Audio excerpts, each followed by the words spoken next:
정부가 2017년 주거 종합계획을 발표했습니다. 올해 최대 111만 가구에게 공공임대주택을 공급하고 주거급여를 지급하는 등 무주택 서민 가구의 주거 안정을 돕기로 했습니다. 특히 전월세 가구에 대한 지원이 확대되는데요. 오늘 발표된 주거 종합계획에 어떤 내용이 담겼는지 정창신 기자가 알아봤습니다. 국토교통부는 올해 전월세 가구에 대한 지원 확대에 나설 예정입니다. 우선 전세자금 마련을 위한 대출 상품인 버팀목 대출의 우대금리를 상향하고 대출 한도를 확대한다는 방침입니다. 버팀목 전세자금 대출을 받으려면 부부 합산 연소득 5천만 원 이하, 세대원 전원이 무주택자여야 합니다.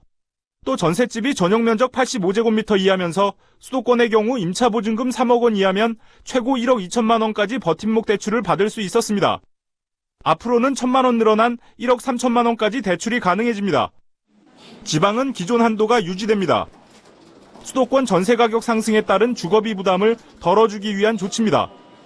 금리는 연소득에 따라 2.3에서 2.9%로 차등 적용되는데 부부 합산 연소득 4천만 원 이하인 기초생활수급자나 한부모 가구는 1%포인트, 혼인 5년 이내 신혼가구는 0.5%포인트의 우대금리를 적용해줬습니다.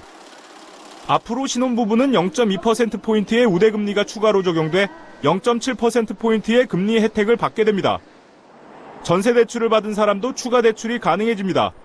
다만 입주 시 기존 전세대출을 상환하는 조건으로 버팀목 대출을 받을 수 있도록 허용하겠다는 겁니다.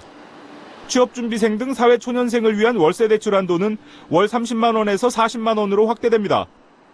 이 밖에 저소득층의 주거비를 지원하는 주거급여 선정 기준이 완화되고 기준 임대료가 인상됩니다. 이에 따라 지난해보다 1.7%포인트 상향된 중위소득 43% 미만이면 지원을 받을 수 있게 됩니다. 여기에 주거급여의 산출 기준이 되는 기준 임대료도 올해 2.54% 올려 3,000원에서 9,000원의 인상 효과가 있을 것으로 예상됩니다. 주거종합계획에는 또 올해 총 12만 가구의 공공임대주택을 공급하고 대학생과 사회초년생 등을 위한 행복주택 15만 가구, 기업형 임대주택인 뉴스테이 15만 가구 등의 공급 계획이 담겼습니다. 서울경제TV 정창신입니다.